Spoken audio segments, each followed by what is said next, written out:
بسم اللہ الرحمن الرحیم۔ السلام علیکم ورحمۃ اللہ وبرکاتہ۔ میں محمد عطاء الحق قاسمی آج پھر سے آپ حضرات کے سامنے حاضر ہوا ہوں، اس امید کے ساتھ کہ آپ تمامی حضرات بخیر و عافیت ہوں گے۔ میرے عزیز ساتھیوں، آج جس واقعے کا تذکرہ کرنے والا ہوں اس واقعے کو سن کر آپ کو دو سبق ملے گا۔ اس واقعے کو سننے کے بعد آپ کو دو نصیحت ملے گی۔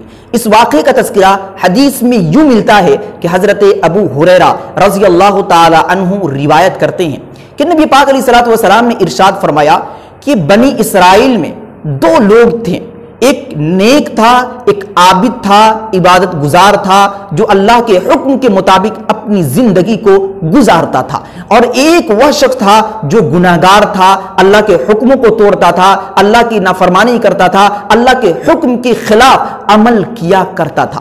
تو جو نیک شخص تھا وہ ہمیشہ گنہگار شخص کو نیکی کی طرف بلاتا تھا، نیکی کی ترغیب دیتا تھا، اس کو سمجھاتا تھا، اس کو بتاتا تھا کہ یہ گناہ کا کام ہے، اسے چھوڑ دے۔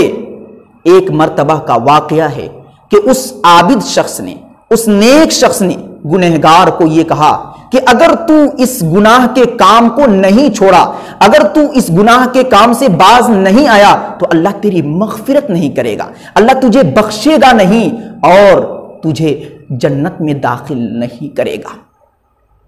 اس کے بعد ان دونوں کی موت ہوتی ہے، دونوں کی روح قبض ہوتی ہے اور اللہ تبارک و تعالیٰ کے دربار میں ان دونوں کو پیش کیا جاتا ہے۔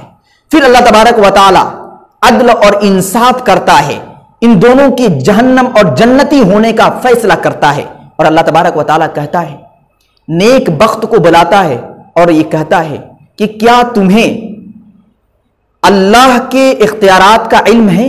کیا تمہیں معلوم ہے کہ میں کس کے ساتھ کیا کرنے والا ہوں؟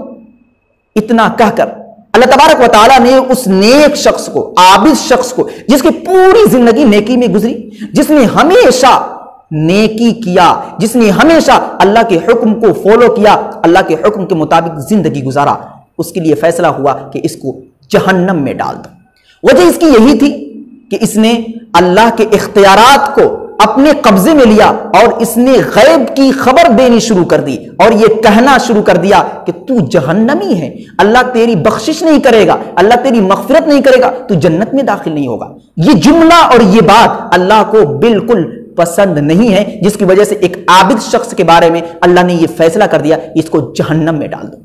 اور جو شخص گنہگار تھا اس نے اس وقت یہ بات اور یہ جملہ کہا تھا کہ اللہ تبارک و تعالیٰ کا معاملہ ہے، یہ اللہ تبارک و تعالیٰ پر چھوڑ دو، اللہ جو چاہے وہ کرے گا۔ تو اللہ تبارک و تعالیٰ کی رحمت جوش میں آئی اور اللہ تبارک و تعالیٰ نے اپنی رحمت کے صدقے طفیل اس شخص کو، اس گنہگار شخص کو جس کی پوری زندگی تاریکی میں گزری، جس نے ہمیشہ اللہ کے حکم کو توڑا، اس کو جنت میں داخل کر دیا گیا اور اس کو جنت میں داخل کرنے کا فیصلہ سنا دیا گیا۔ تو اس واقعے سے ہمیں ایک سبق تو یہ ملتا ہے کہ ہمیں کبھی بھی کسی شخص کے ظاہر کو دیکھ کر یہ نہیں کہنا چاہیے کہ تو جہنمی ہے، اللہ تجھے بخشے گا نہیں، اللہ تیری مغفرت نہیں کرے گا، کیونکہ جنت اور جہنم یہ اللہ کے قبضے میں ہے۔ اللہ جسے چاہے اسے جنت میں داخل کرے، اللہ جسے چاہے اسے جہنم میں داخل کرے۔ ہم نہیں ہوتے کہ کسی کے بارے میں یہ فیصلہ کرے کہ آپ جنتی ہیں یا جہنمی ہیں۔ اگر کوئی شخص کسی کے بارے میں یہ کہتا ہے کہ آپ جنتی ہیں یا جہنمی ہیں، اللہ آپ کی مغفرت نہیں کرے گا، تو در حقیقت وہ شخص خدائی کا دعویٰ کرتا ہے اور اللہ کو یہ برداشت نہیں ہے۔ اور اسی طریقے سے بندوں کو کبھی بھی اللہ کی رحمت سے مایوس نہیں ہونا چاہیے۔ دیکھیے کہ جو شخص ہمیشہ حکموں کو توڑا، اللہ کی نافرمانی کیا، تاریکی میں زندگی گزاری، اللہ کی رحمت دیکھیے کہ اس شخص کے بارے میں اللہ نے یہ فیصلہ کیا کہ اس شخص کو جنت میں داخل کر دیا جائے۔ تو ہمیں ہمیشہ اللہ کی رحمت سے امیدیں لگا کر، امیدیں وابستہ کر کے زندگی گزارنی چاہیے۔ دعا کرے کہ اللہ تبارک و تعالی ہم سبوں کو نیک اعمال کرنے کی توفیق مرحمت فرمائے۔ وما علینا الا البلاغ۔ ویڈیو کو لائک اینڈ کمنٹ کریں اور دینی معلومات کے لیے ہمارے چینل الحق میڈیا کو سبسکرائب کر کے بیل آئیکن کو دبا دیں تاکہ سب سے پہلے ہماری بات آپ تک پہنچ سکے۔